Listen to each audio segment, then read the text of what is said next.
Hello दोस्तों, स्वागत है आपका हमारे यूट्यूब चैनल सम्राट एजुकेशन में। दोस्तों, इस वीडियो में आप लोगों के लिए इकोनॉमी का एक इम्पॉर्टेंट क्वेश्चन लेकर आया हूं दोस्तों, जो आपके एग्जाम के लिए बहुत ही महत्वपूर्ण है।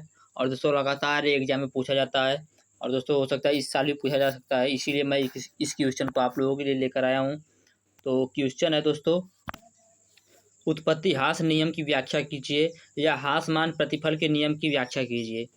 तो इसलिए इस वीडियो में आप लोगों को बताऊँगा और बहुत आसानी से बताऊंगा, बहुत अच्छे तरीके से समझाऊंगा, आप लोगों को समझ में भी आ जाएगा। तो चलिए देखते हैं क्या होता है उत्पत्ति ह्रास नियम या आसमान प्रतिफल नियम।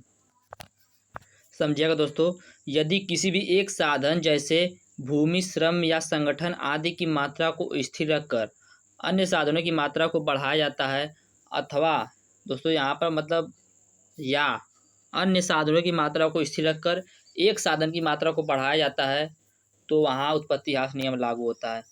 दोस्तों, इसका कहने का मतलब यह है कि यदि कोई आपके पास साधन जैसे भूमि, श्रम, पूंजी या संगठन आदि जो भी साधन हो आपके पास, उसमें से यदि एक साधन को स्थिर रख कर अन्य साधन की मात्रा को बढ़ाएंगे, मतलब अन्य साधन की मात्रा जो है उसको बढ़ाएंगे, मतलब और उसे और आपके पास 4 है तो उसे 6 ले कर देंगे, 6 से 8 खरीद लेंगे। तो उसी को बोल रहा है, यदि किसी भी एक साधन जैसे भूमि, श्रम, पूंजी या संगठन आदि की मात्रा को स्थिर रखकर अन्य साधनों की मात्रा को बढ़ाया जाता है, या अन्य साधनों की मात्रा को स्थिर रखकर एक साधन की मात्रा को बढ़ाया जाता है, या दोस्तों आप सभी साधनों को स्थिर रख दीजिए, एक मात्रा को बढ़ाइए, एक साधन की मात्रा को बढ़ाइए, तो भी दोस्तों यहाँ पर उत्पत्ति ह्रास नियम लागू होता है। तो उत्पत्ति ह्रास नियम क्या होता है? यदि किसी एक साधन जैसे भूमि, श्रम, पूंजी या संगठन आदि की मात्रा को स्थिर रखकर अन्य साधनों की मात्रा को बढ़ाया जाता है, अथवा अन्य साधनों की मात्रा को स्थिर रखकर एक साधन की मात्रा को बढ़ाया जाता है, तो वहाँ पर उत्पत्ति ह्रास नियम लागू होता है। यह नियम दोस्तों सभी क्षेत्रों में लागू होता है। अलग अलग वैज्ञानिकों ने अपनी अलग अलग परिभाषा दी है। दोस्तों, मैं अलग अलग वैज्ञानिकों की परिभाषा आप लोगों को इसलिए बता दे रहा हूँ, क्योंकि आप लोगों को यदि एग्जाम में किसी का भी परिभाषा याद रहेगा तो आप लोग लिख सकते हैं और आसानी से समझ भी सकते हैं। सब वैज्ञानिक दोस्तों एक ही बात को अलग अलग तरीके से बताएंगे कि सबका काम वही रहेगा। तो समझिएगा, उत्पादन के साधनों के संयोग में एक साधन का अनुपात जैसे बढ़ाया जाता है, वैसे वैसे एक बिंदु के बाद उस साधन का सीमांत तथा औसत उत्पादन घटता है। इनके कहने का मतलब दोस्तों यह है कि उत्पादन के साधन के संयोग में एक साधन का अनुपात दोस्तों आप जैसे जैसे बढ़ाएंगे, वैसे वैसे एक बिंदु के बाद दोस्तों कुछ कुछ बिंदु आएगा, कुछ समय आएगा, उस समय के बाद उस साधन का सीमांत या औसत उत्पादन घटने लगता है। तो इनका कहने का मतलब यही है दोस्तों कि उत्पादन के साधनों के सहयोग में एक साधन का अनुपात जैसे जैसे बढ़ाया जाता है, वैसे वैसे एक बिंदु के बाद उस साधन का सीमांत तथा औसत उत्पादन घटने लगता है।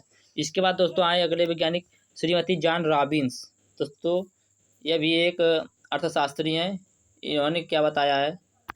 जॉन रॉबिन्स ने यह बताया कि उत्पत्ति ह्रास नियम यह बताता है कि उत्पत्ति के किसी एक साधन को स्थिर रखा जाए तथा अन्य साधनों की मात्रा में उत्तरोत्तर वृद्धि की जाए, तो एक बिंदु के बाद उत्पादन में घटती हुई दर से वृद्धि होती है। इनका कहने का मतलब भी दोस्तों वही है, सिर्फ इनका थोड़ा आसान है परिभाषा, तो समझिएगा आप लोग। उत्पत्ति के किसी एक साधन को स्थिर रखा जाए दोस्तों, मैंने आप लोग बताया जैसे भूमि, श्रम, पूंजी या कुछ भी हो, तो उत्पत्ति के एक साधन को स्थिर रख दीजिए और अन्य साधनों की मात्रा में उत्तरोत्तर वृद्धि करते रहिए, तो एक समय ऐसा आएगा यही या एक बिंदु ऐसा आएगा कि उत्पादन घटती हुई दर से वृद्धि होगी, मतलब उत्पादन में घटती हुई वृद्धि से दर होगी। तो आप उम्मीद करते हैं इनका भी परिभाषा समझ में आया होगा। इसके बाद आए बोल्डिंग। बोल्डिंग दोस्तों क्या बताए? जब हम किसी एक साधन की मात्रा को अन्य साधनों की स्थिर मात्रा के साथ बढ़ाते हैं, तो परिवर्तित साधन की सीमांत उत्पादकता घटती है। जब हम किसी एक साधन की मात्रा की जब हम किसी एक साधन की मात्रा को अन्य साधनों की स्थिर मात्रा के साथ बढ़ाते हैं, जैसे मान लीजिए दोस्तों आपका एक साधन है, उसकी मात्रा को जो अन्य साधन है उसकी मात्रा के साथ बढ़ाएंगे, तो परिवर्तित साधन की सीमांत उत्पादकता घट जाएगी। तो इन्होंने भी दोस्तों उसी बात को अलग तरीके से बताया है। उसके बाद है सैमुअल्सन। ये भी दोस्तों अर्थशास्त्री थे। इन्होंने बताया कि स्थिर साधनों की तुलना में, जो स्थिर साधन है उनकी तुलना में कुछ साधनों में वृद्धि करने से उत्पादन में वृद्धि होगी। इनका कहने का मतलब है दोस्तों, कुछ साधनों में वृद्धि करने से उत्पादन में वृद्धि होगी। पहले दोस्तों कुछ समय के लिए उत्पादन में वृद्धि जरूर होगी, परंतु एक बिंदु के बाद साधनों की समान वृद्धियों से प्राप्त अतिरिक्त उत्पादन उत्तरोत्तर कम होता जाता है। जैसे दोस्तों आपने कोई मशीन लिया, उसे शुरू शुरू में काम करेंगे तो अच्छे से चलेगी और कुछ इसमें खर्चा नहीं आएगा, आपको बहुत फ़ायदा देगी। कुछ समय चलाने के बाद दोस्तों जब पुरानी हो जाएगी तो बिगड़ने लगती है, तो उसको बनवाने में बहुत खर्च हो जाता है। तो दोस्तों इसका कहने का मतलब वही है, आप लोग समझ लीजिए एक मशीन है वो पुराना हो गया है, तो उसको जो बनवाने में खर्च लग रहा है या उसकी जगह पे और मशीन लाएँगे तो उसका भी खर्च लगेगा। फिर वो दोस्तों शुरू-शुरू में बहुत अच्छा लाभ देगा, उसके बाद कम हो जाएगा। तो दोस्तों सभी का कहने का मतलब यही है कि स्थिर साधनों की तुलना में कुछ साधनों में वृद्धि करने से उत्पादन में वृद्धि होगी, परंतु एक बिंदु के बाद या एक समय के बाद ऐसा समय आएगा कि साधनों के समान बुद्धि वृद्धियों में प्राप्त अतिरिक्त उत्पादन उत्तरोत्तर कम होता जाता है।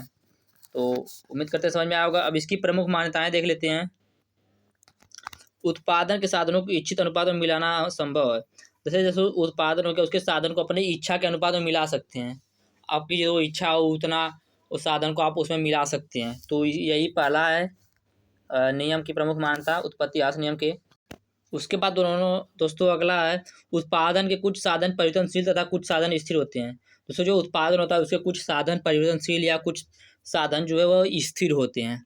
तो यह उसका दूसरा है परिवर्तनशील साधन की सब इकाइयाँ समरूप होती हैं। जो दोस्तों परिवर्तनशील होता है इसकी सब इकाइयाँ परिवर्तन समरूप होती हैं, मतलब समान होती हैं एक दूसरे के। अगला यह नियम केवल अल्पकाल में ही लागू होता है, मतलब दोस्तों यह छोटे समय के लिए ही लागू होता है, क्योंकि दीर्घकाल में सभी साधन परिवर्तनशील होते हैं। क्योंकि दीर्घकाल में सभी साधन क्या होता है दोस्तों परिवर्तनशील होते हैं। अगला नियम का संबंधित वस्तु के मूल्य से न होकर भौतिक इकाइयों से होता है। वस्तु का मूल्य तो बाजार की दशाओं पर निर्भर करता है। जो वस्तु है दोस्तों उसका मूल्य बाजार की दशा पर निर्भर करेगा। आप लोग ध्यान दीजिएगा, एक क्वेश्चन बहुत ही मोस्ट इम्पॉर्टेंट है। अगला यह मान लिया जाता है कि संगठन उत्पादन के ढंग व तकनीक आदि में कोई परिवर्तन नहीं होता है। इसमें यह मान लिया जाता है दोस्तों कि संगठन उत्पादन के ढंग व तकनीक आदि में कोई परिवर्तन नहीं होता है। अब उत्पत्ति ह्रास नियम की कुछ सीमाएं हैं उसको देख लेते हैं, प्रमुख सीमा क्या क्या है। थोड़ा और जूम कर देता हूँ दोस्तों। यह नियम दीर्घकाल में लागू न होकर मात्र अल्पकाल में ही लागू होता है। दोस्तों आप लोगों को पहले ही मैं बताया और अब फिर बता रहा हूँ कि यह जो नियम है दीर्घकाल में लागू नहीं होता है, क्योंकि दीर्घकाल में उत्पत्ति के सभी साधन स्थिर व परिवर्तनशील न होकर केवल परिवर्तनशील हो जाते हैं। क्योंकि दोस्तों दीर्घकाल में क्यों लागू नहीं होता है, क्योंकि उत्पत्ति के जो सभी साधन हैं वह स्थिर या परिवर्तनशील रहने चाहिए, लेकिन यह ना तो स्थिर होते हैं ना परिवर्तनशील होते हैं, केवल परिवर्तनशील होते हैं दोस्तों। अगला है परिवर्तनशील साधन की इकाइयाँ व्यवहार में समरूप नहीं होती हैं। जो परिवर्तनशील साधन इसकी इकाइयाँ जो हैं वह व्यवहार में समरूप नहीं होती हैं। उत्पादकता, गुणवत्ता, आकार व मात्रा में साधन की इकाइयाँ भिन्न भिन्न हो सकती हैं। उदाहरण के लिए मान लीजिए दोस्तों श्रमिकों में कार्यकुशलता, शिक्षा, ताकत, बुद्धिमान अवश्य संभावी हैं। इसके बाद देखते हैं आगे दोस्तों, हम लोग देख रहे हैं उत्पत्ति ह्रास नियम की प्रमुख सीमा। इसमें है अगला पॉइंट, यदि व्यवहार में एक साधन परिवर्तनशील और शेष स्थिर हो तो यह नियम अक्रियाशील होता है। यदि व्यवहार में एक साधन परिवर्तनशील और शेष स्थिर हो तो यह नियम क्रियाशील होता है, परंतु यदि दो या दो से अधिक साधन परिवर्तनशील हो तो यह नियम लागू नहीं होता है।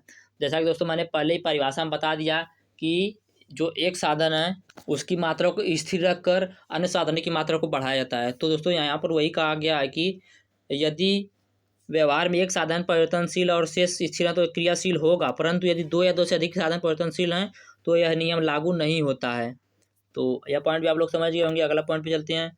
यदि नियम की क्रियाशीलता के मध्य उत्पादन तकनीक बदल दी जाए तो यह नियम लागू नहीं होता। यदि दोस्तों जो नियम है उसकी क्रियाशीलता के मध्य जो है उत्पादन जो तकनीक है उसको आप बदल देंगे तो यह नियम लागू नहीं होगा। अगला पॉइंट, अगर बाजार में उत्पादित वस्तुओं का मूल्य परिवर्तित होता रहे तो यह नियम लागू नहीं होगा। यदि दोस्तों बाजार में जैसे वस्तुओं का मूल्य वह परिवर्तित होता रहेगा तो भी उत्पत्ति ह्रास नियम लागू नहीं होगा। तो उम्मीद करते हैं दोस्तों आप लोगों को उत्पत्ति ह्रास नियम समझ में आया होगा। वीडियो अच्छा लगा तो वीडियो को लाइक कीजिए, चैनल को सब्सक्राइब कीजिए। जय हिंद।